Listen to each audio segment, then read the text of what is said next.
If the end of the world turns out like games told us, we'll do fine. With our scavenging smarts, immunity to zombie plague, and expert gun shootery, we'll have the wasteland bandit free and society back on its feet by Tuesday. Except the actual post-apocalypse will be more like I Am Alive.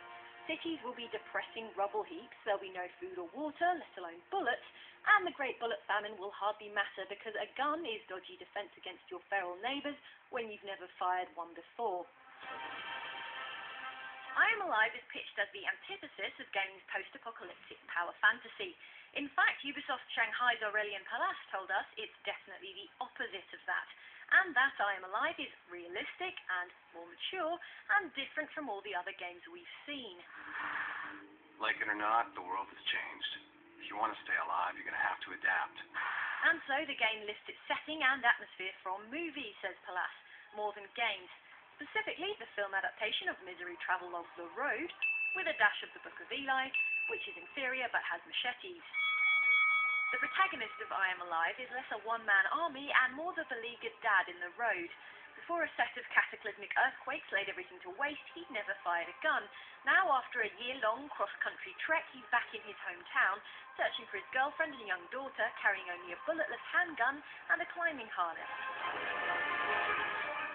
His one pre-apocalypse talent is climbing, hence that rope looped over his shoulder. But Monkey Man Nathan Drake, he is not. Stints of climbing are time-limited by a regenerating stamina bar, which drains while you hang on or clamber around. Further on, you get more mountaineering gadgets like pitons to create temporary rest points on the long climb up the skyscraper, and a grappling hook for swinging around on. The stamina gauge makes climbing sessions short and tense. When it's nearly empty, you can hammer the right trigger to have him overexert himself, but it damages your stamina reserves more permanently, and you have to later restore that lost stamina with food items. Holding right trigger makes him jog, while tapping the trigger makes him sprint, with sprinting also limited by stamina. The upshot is an easily winded protagonist that might frustrate players who'd rather control a superhero, but hey, is consistent with I Am Alive's idea of an everyman's post-disaster scenario. Fight climbs are short and tense. Our hero is vulnerable and underpowered. With no bullets, you have to bluff your way through confrontations with violent survivors. You can keep unarmed survivors at gunpoint to ward them off, or surrender and let them get close enough for you to attempt the grisly one-button surprise kill with your machete. When you do scavenge a single bullet, you must use it strategically. Look for the mouthiest member of a gang, take him out, and the others will back down. Eventually, he also picks up a bow and arrow. Though his ability to headshot body-armoured thugs with it shakes the illusion of Joe Average's post-apocalyptic adventure, it at least lets you shoot more things, since you can retrieve the arrow from the split skull of a victim.